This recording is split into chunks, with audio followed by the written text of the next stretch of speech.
Selamat siang Bapak Ibu Saudara yang dikasihi oleh Tuhan. Shalom. Salam damai sejahtera dalam Tuhan Yesus Kristus buat kita semua. Besok adalah hari yang penting di dalam gereja, karena besok juga merupakan hari di mana kita bisa memperingati hari kematian Tuhan Yesus Kristus. Itu sebabnya pada hari ini saya membawakan satu renungan di dalam Filipi pasal yang kedua, ayat yang ke-8. Demikian firman Tuhan berbunyi. Dan dalam keadaan sebagai manusia, ia telah merendahkan dirinya dan taat sampai mati, bahkan sampai mati di kayu salib. Amin. Saudara yang dikasihi oleh Tuhan, setiap manusia memiliki 3 tingkatan kepribadian. Kepribadian yang tingkat paling bawah itu disebut dengan id. Kepribadian ini membawa manusia seringkali cenderung untuk melakukan sesuatu yang buruk. Seringkali manusia berpikiran pendek. Yang penting hasrat saya terpenuhi. Terkadang walaupun itu harus menyakiti hati orang lain. Sedangkan tingkat yang paling tinggi itu disebut dengan kepribadian superego. Kepribadian superego ini mengajak setiap manusia untuk bisa diterima oleh lingkungan.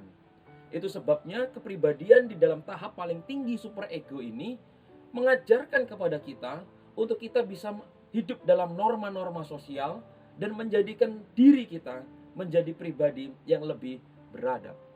Nah, saudaraku yang dikasihi oleh Tuhan, di dalam ayat ke-8 dituliskan dengan jelas bahwa dalam keadaannya sebagai manusia, Tuhan Yesus merendahkan dirinya untuk taat, bahkan taat sampai mati. Saya mengatakan ini luar biasa.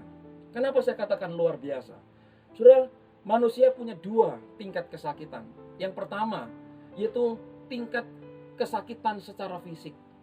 Secara fisik, kalau sakit, perlu kesadaran untuk pergi ke dokter misalnya.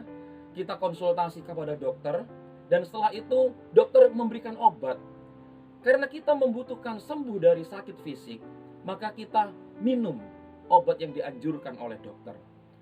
Tapi ada tingkatan yang lebih sulit untuk kita menjadi sembuh, yaitu sakit secara harga diri kita.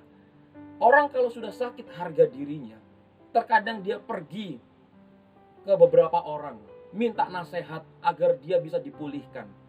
Tapi ketika harga dirinya itu sudah terluka, maka apapun yang menjadi nasihat yang ditujukan kepadanya, seringkali dia tidak mau lakukan. Nah, saudaraku yang dikasihi di dalam Tuhan, Tuhan Yesus mengalami dua-duanya. Tuhan Yesus mengalami sakit secara fisik, ya. Dari atas kepala sampai di ujung kakinya, Tuhan Yesus mengalami luka.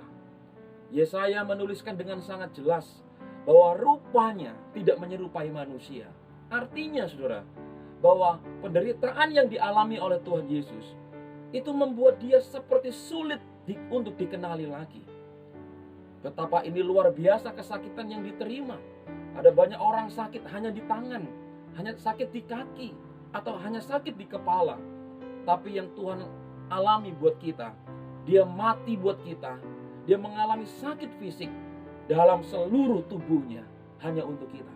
Itu sebabnya di dalam sakramen perjamuan kudus, ketika roti itu dipecahkan, menggambarkan bagaimana tubuh Tuhan itu dihancurkan, terpecah, rusak, agar kita yang berdosa ini bisa ambil bagian di dalamnya. Tidak hanya sakit fisik yang dialami oleh Tuhan Yesus, tapi Tuhan Yesus juga mengalami sakit harga diri. Tuhan Yesus datang, dia membela umatnya. Tapi yang terjadi justru umatnya sendiri yang mengatakan, tangkap dan salibkan dia.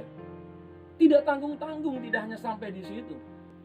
Bagaimana Tuhan ditukar dengan seorang penjahat dan pemberontak kelas kakap waktu itu yang bernama Barabas.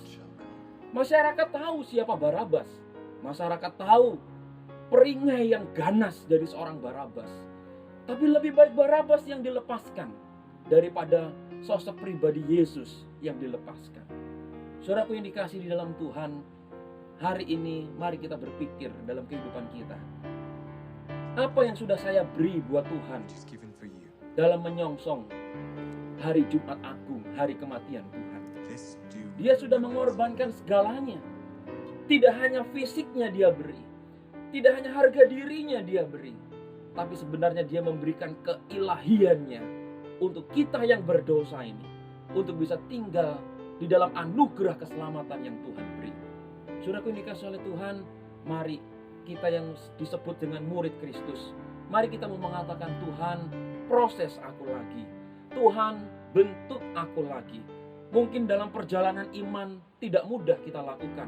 Mungkin dalam mengikut Tuhan seringkali disalahartikan pada waktu kita melakukannya. Tapi satu hal, kita belajar daripada Tuhan Yesus. Tuhan mengajarkan kepada kita dalam kemanusiaannya. Tuhan tidak memakai keilahiannya. Dia menanggalkan keilahiannya. Aku bisa berontak dalam sisi kedagingan, tapi Tuhan mengatakan, aku mau taat sampai akhir. Kita pun juga seperti itu. Biarlah siang pada hari ini, kita yang sudah mendengarkan pesan dari firman Tuhan, kalau kita masih ada kekerasan dalam hati kita, mari kita mau katakan, Tuhan, ampuni aku. Tuhan, pulihkan aku, agar aku menjadi pribadi yang mau serupa akan Tuhan. Ada satu pujian mengatakan, ku mau serupa Tuhan yang mulia, serupa Tuhan yang kudus. Dan itulah yang menjadi sebuah kerinduan perjalanan hidup kita, menyerupai Tuhan, menyangkal diri, pikul salib. Dan itulah arti kesaksian dalam dunia yang gelap, agar mereka yang belum mengenal Kristus, mereka mau menerima Tuhan sebagai juru selamatnya. Tugas kita, mari kita lakukan yang terbaik tugas kita. Allah Roh Kudus akan memberikan hikmat, dan Allah itu beserta kita untuk melakukan sampai akhir, agar hidup kita bisa memuliakan nama Tuhan. Di akhir, saya mengucapkan selamat mempersiapkan diri untuk kita masuk di dalam Jumat Agung, agar kita juga bisa memaknai lebih dalam arti pengorbanan Tuhan, kematian Tuhan yang mati di atas kayu salib buat kita semua orang yang berdosa. Amin. Selamat siang.